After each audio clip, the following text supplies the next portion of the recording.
Hello students, I am Kshitija Bhamre as assistant professor at KANMS College Satana, Department of Microbiology. Today we learn about bioremediation subject. Okay, let's see what is the objective or outcome sources of bioremediations. In bioremediation subjects, we learn how to use microorganisms to clean up pollutants in the environments and also to understanding the principle of bioremediation and its applications in environmental cleanup. So, first of all, introductions. What is the bioremediations? Bioremediation is a waste management technique that includes the use of living organisms to eradicate or neutralize pollutants from a contaminated site. Okay, it means in unfold words bioremediations. Bio means living organisms and remediations means to stopping environmental damages. Okay, these terms say bioremediations refer the process of using microorganism, right? For what? To remove the environmental pollutants or prevent pollutions. That means the toxic waste found in soil, water, air, etc. Okay. In bioremediations involve the removal of the contaminated materials with the help of bacteria, fungi, algae and yeast. Their principle of bioremediations. Bioremediation relies on stimulating the growth of certain microbes that use contaminants like oil, solvents, and pesticide as a source of food and energy. Okay, let's see what is the bioremediation. Bioremediation is a branch of biotechnology that employs the use of living organisms like microbes and bacteria in the removal of contaminants, pollutants, and toxins from soil, water, and other environment. In bioremediations, it is divided in two types. First one is in situ bioremediation and second one is the ex situ bioremediations. Bioremediations in situ it is the at the site of the contamination, or in ex situ it is the away from the site. How bioremediation work? Bioremediations relies on stimulating the growth of certain microbes that utilize contaminants like oil, solvents, and pesticides for sources of food and energy. These microbes convert contaminants into small amount of water as well as harmless gases like carbon dioxide. Okay. Bioremediations requires a combinations of right temperatures, nutrients and foods. The absence of these elements may prolong the cleanup of contaminants.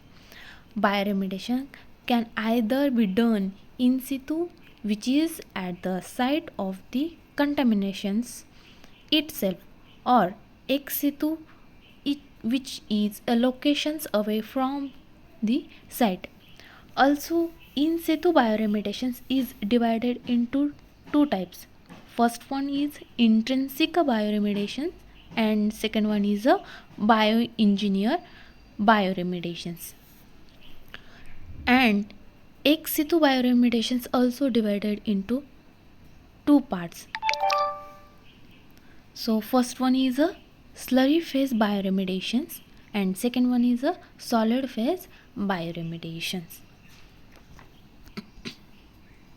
This is the process of bioremediations, how microbes are injected in the plant.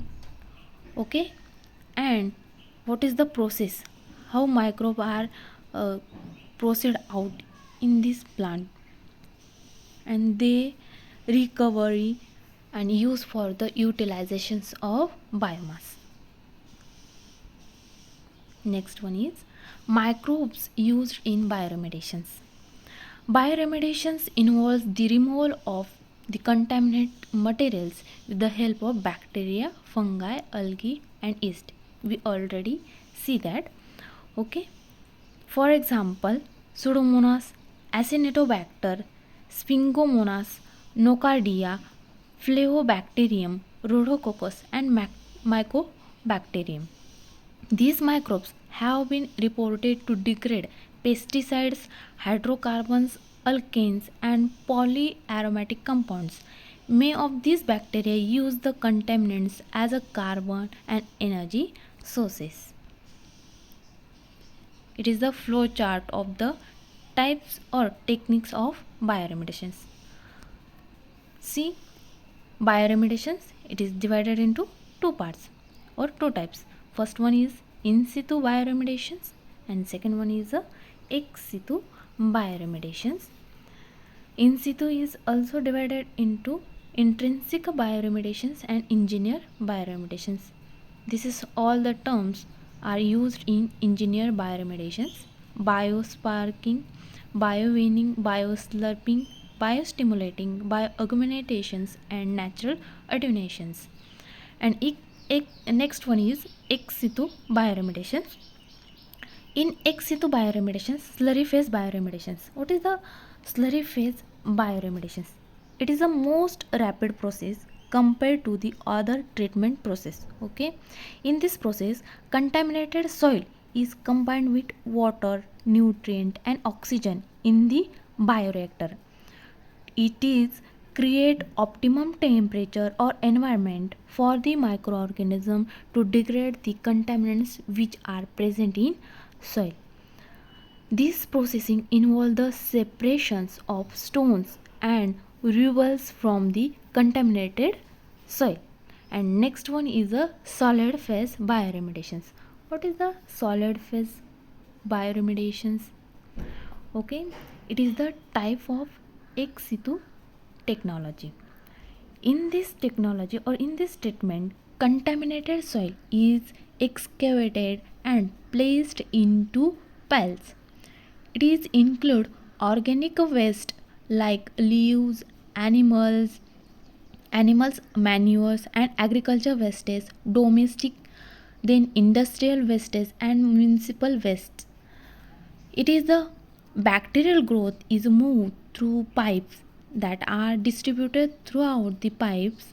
Air pooling through the pipes is necessary for the ventilations and microbial respirations. And it is also helpful for solid phase system require huge amount of space and cleanups require more time to complete as compared to slurry phase process. Okay, next one is advantages and disadvantages of in situ bioremediations. Advantages: in situ bioremediations methods do not require excavations of the contaminated soil. These methods provide volumetric treatment, treating both dissolved and solid contaminants. It is a cost effective methods because there is a minimal site distributions. And what is the disadvantages? It is tedious as compared to the other remedial method. Next one is advantages and disadvantages of ex situ bioremediations. Advantages: it's suitable for wide range of contaminants and biodegradations are greater in a bioreactor system than or in solid phase systems because the contaminated environment is a more manageable and more controlled and predictable. And disadvantages is it is not applicable to heavy metals contaminations or chlorinated hydrocarbons such as a trichloroethylene, and non permeable soil requires additional processing. Advantages of bioremediations: simple, less labor intensive, and clean up due to their natural role in the environment. Contaminants are destroyed, not simply transferred to different environmental. It is a natural process. It takes a little time as an adequate waste treatment process for contaminated materials such as a soil. It helps microbes able to degrade the contaminants. The biodegradative pollutions becomes reduced. The treatment products are commonly harmless, including cell biomass, water, and carbon dioxide. Disadvantages of bioremediations. Bioremediations is limited to those compounds that are biodegradable. Not all compounds are susceptible rapid and completely degradations. There are some concerns that are the product of biodegradations more toxic than the parent compound. Thank you.